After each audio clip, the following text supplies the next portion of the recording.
రాసిబు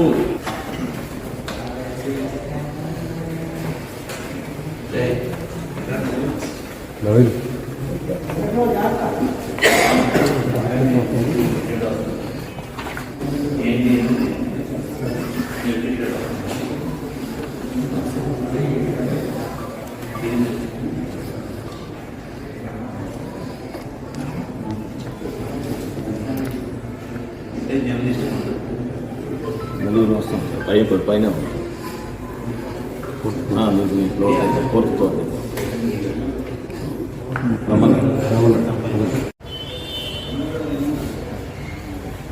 దగ్గర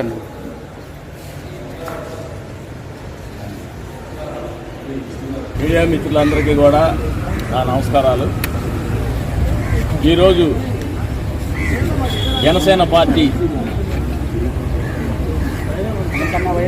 పార్టీ తరఫున ఏసీపీ అధికారి అయిన అతుల్ సింగ్ గారికి విజయవాడ పశ్చిమ నియోజకవర్గం అనేటువంటి మాజీ మంత్రిగా ఉన్న సమయంలో, దేవాదాయ శాఖ మంత్రిగా ఉన్న సమయంలో వారు చేసిన అక్రమాల మీద మేము ఏసీపీ గారికి ఫిర్యాదు చేయడం జరిగింది.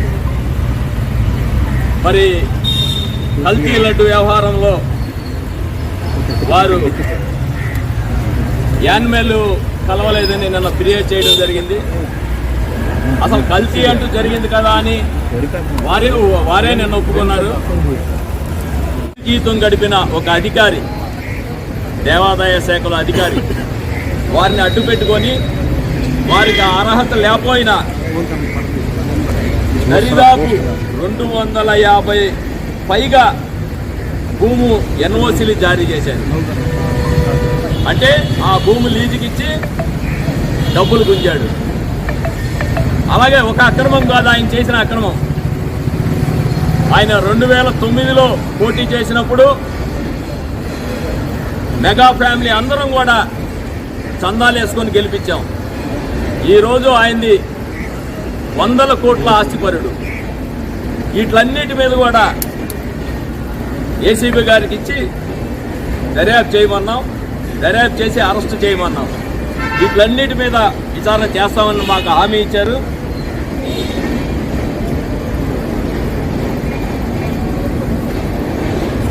అలాగే 2009 నుంచి 2014 వరకు ఆయన ఆస్తులు చిట్టా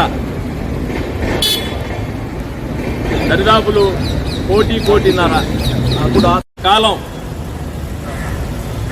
ఈ విజయవాడ నగరంలో కానీ, తిరుమల తిరుపతి దేవస్థానం కొండ మీద అయినా కానీ ఎన్ని అక్రమాలు చేసావో అన్నీ కూడా ఏసీపీ అధికారి అయినటువంటి అతుల్ సింగ్ గారికి ఫిర్యాదు చేయడం జరిగింది. వారికి మంత్రి హోదాలో ఏ అయితే తిరుమల తిరుపతి దేవస్థానం కోటా రిలీజ్ చేస్తుందో, అది వస్త్రమైనా కానీ, అభిషేకం అయినా కానీ, హోమాల సేవ అయినా కానీ, సుప్రభాతం అయినా కానీ, శ్రీవాణి టికెట్లు కానీ, బ్రేక్ దర్శనం కానీ, ప్రోటోకాల్ కానీ, మరి ఇవన్నీ కూడా వారు అమ్ముకొని సొమ్ము చేసుకున్నారు. అలాగే కల్తీ నెయ్యి వ్యవహారంలో వారు మంత్రిగా ఉన్నంత కాలం భోలే బాబా వారితో వీరికి సంబంధాలు ఉన్నాయి.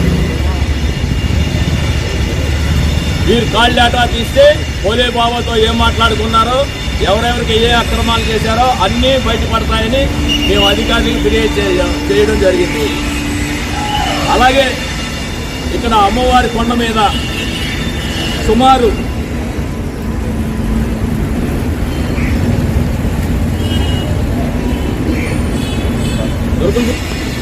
దుర్గగుడి ఖజానా నుంచి మళ్లించి ఆయన ఇష్టం వచ్చిన వాటికి